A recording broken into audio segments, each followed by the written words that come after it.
Hey there, it's another beautiful day. Let's watch some stuff.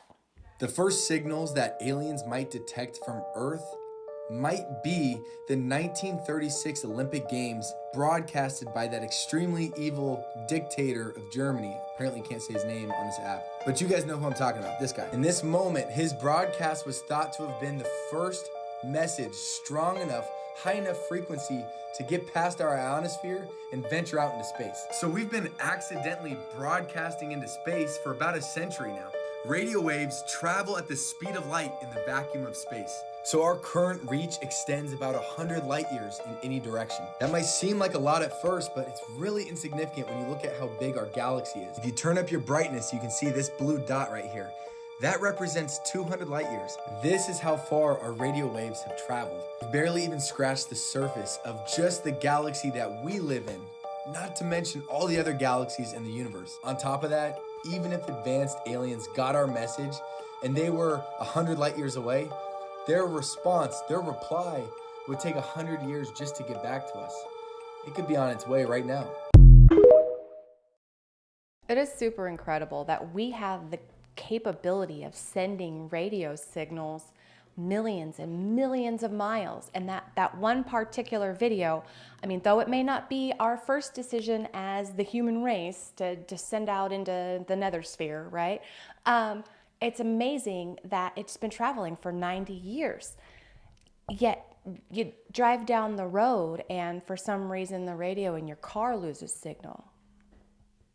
I know, first world problems, right? The chronovisor was reportedly invented by Father Pellegrino Ernetti in the 1950s. Ernetti, an Italian priest, asserted that this device enabled him to view and listen to past events. Along with a team of 12 scientists and technicians, he constructed the chronovisor, which purportedly utilized a sophisticated array of antennas and cathode ray tubes. This machine allegedly had a direction finder that could travel to any specific moment in history. It is claimed that this device provided a visual and auditory account of significant events, including the Last Supper, the crucifixion of Jesus Christ, Napoleon Bonaparte's final words, and the destruction of Sodom and Gomorrah. However, inconsistencies in Ernetti's descriptions of the device's capabilities have led to skepticism about its actual existence. Despite the doubts, the tale of the chronovisor continues to be a captivating chapter in the annals of scientific and technological lore. And while this might sound like science fiction, the Vatican did decree in 1988 that anyone using an instrument of such characteristics would be excommunicated. Do you think it's possible that the Vatican is concealing this invention in secrecy?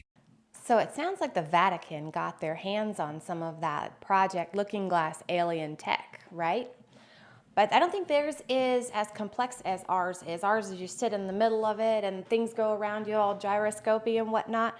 From what I'm seeing, theirs looks like it's a bunch of like computer-like stuff and some screens, some actual viewing screens. So what do you think? Do you think it's real or do you think it's bogus? This is an Egyptian relief known as the Dendera lights. Many people have suggested that the hieroglyphs in this relief are actually depicting some sort of electrical equipment, possibly run by a sort of Baghdad battery.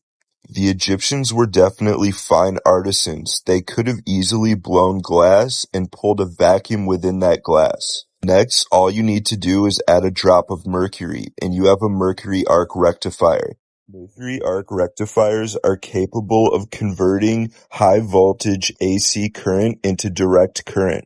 This is exactly what you would want if Egypt was running on some sort of Tesla coil-like wireless energy system. Videos like this kind of make it a little more obvious that there was intelligent civilizations previous to our own, because I believe that the pyramids were found. The ancient Egyptians didn't build them. I believe it to my core because of the complexity and obvious things that we've gone over millions and millions of times and will probably go over again many times in the future. But it's really difficult to believe that they did that, being from a Bronze Age, right?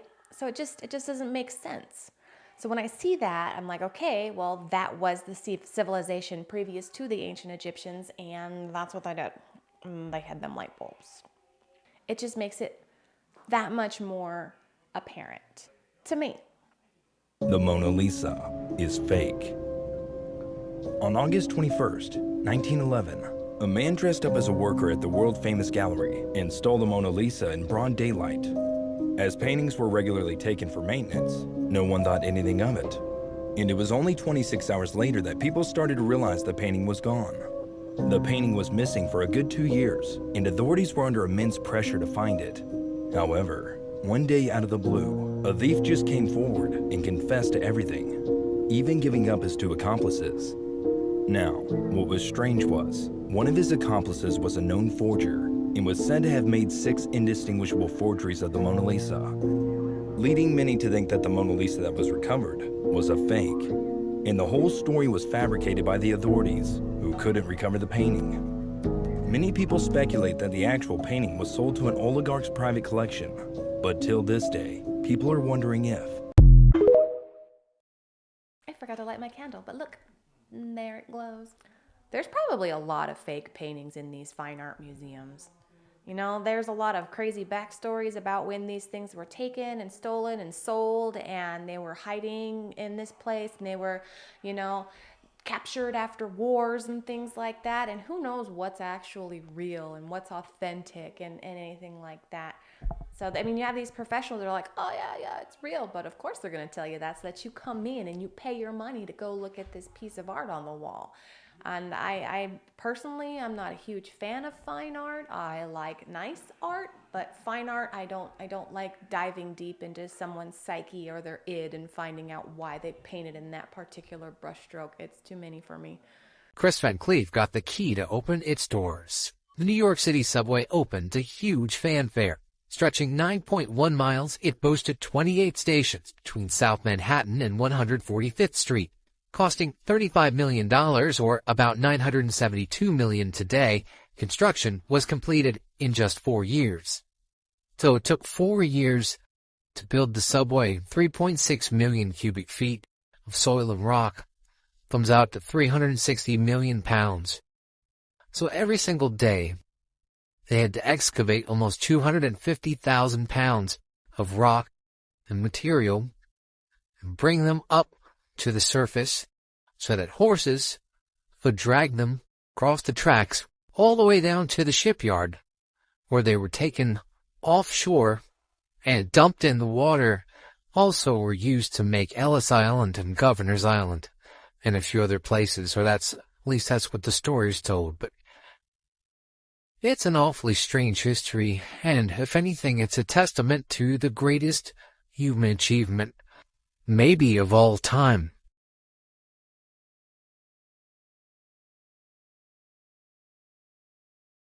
Now, I know I'm not the only one that detected that hint of skepticism in his voice. It's as though he was saying, no, that couldn't have been done. It was too difficult. How could that much dirt have been moved every day by horse? How is it possible to put the trains in, the subway system, to put the subway system in? It sounded as though he was alluding to the fact that it may have been found. Perhaps we just dug it up. When we found it, it was already there. The Tartarians put it in. It's just like the Oregon Trail that I did a video about it. I'll leave a link in the description below. Watch that one too. There's advanced technology that was here during those times that we just kind of happen upon. Check it out. What this Harvard professor said blew my mind with his theory about aliens and alien technology. Dr. Avi Loeb is an astrophysicist and also the creator of the Galileo Project, and he had mentioned that alien technology could profoundly impact humanity. He believes that extraterrestrials could be working on a dimension-hopping piece of tech for maybe billions of years, possibly using hidden dimensions created at CERN through the use of the Large Hadron Collider. He argues that the prevailing paradigms in theoretical physics is that quantum mechanics and gravity can be unified by working with extraspatial dimensions, and that if these dimensions exist, life could be far more diverse and interesting. For a Harvard professor to say this, it's a big deal. But what do you think about this? Is it possible, or is it a bit too outlandish? So I'm not too proud to admit that I don't understand a lot of the sciencey stuff that she just said, and I'm good with that. But because I do understand dimensions and potential aliens in other dimensions and everything surrounding CERN. Why, or not everything, but a lot of the theories surrounding CERN, that we're creating different dimensions, we're creating alternate timelines, we're creating black holes, things like that. I totally understand and I get those.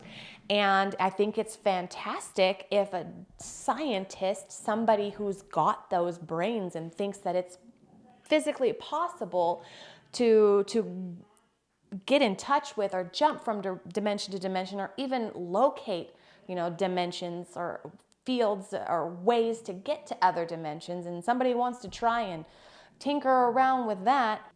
If they're smart enough to think that it's scientifically possible and they're not just off their rocker, then that's great.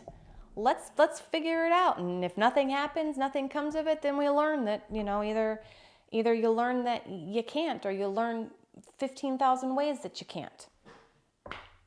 Written accounts of an ancient nuclear war? Let's talk about it. Today we're going to talk about something known as the Vedas. The Vedas are a large body of religious texts originating in ancient India, composed in Vedic Sanskrit. So these are ancient Hindu texts, and in these texts there are accounts of a crazy, cataclysmic heating type event that wiped out the world.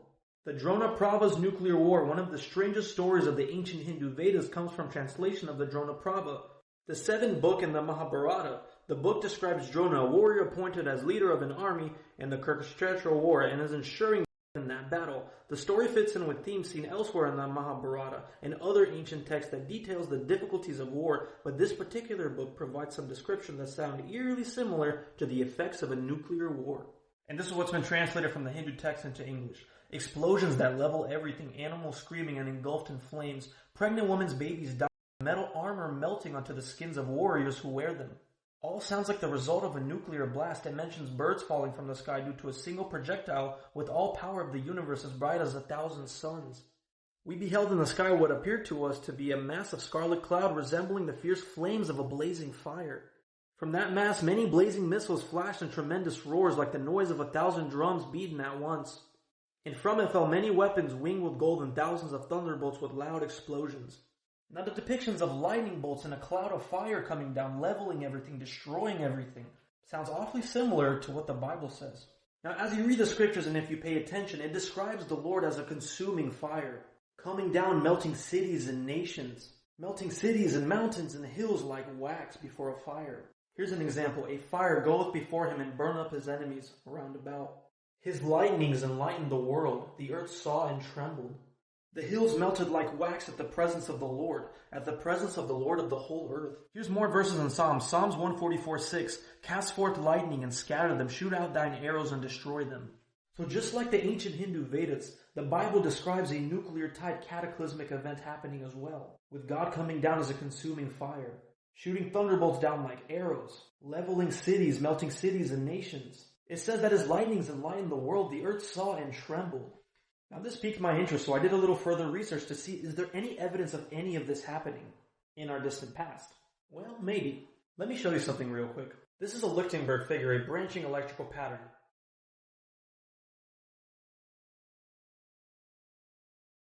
This is a plain view of Bryce Canyon in Utah. Let's zoom in. Interesting, let's zoom in even more. Even more. Now it's getting interesting. This looks like a city that was leveled. Fried, destroyed, melted. So imagine this, but on a massive scale throughout the world. This is what these electrical discharge patterns are. I'm going to make a full-length video on this topic on my YouTube channel.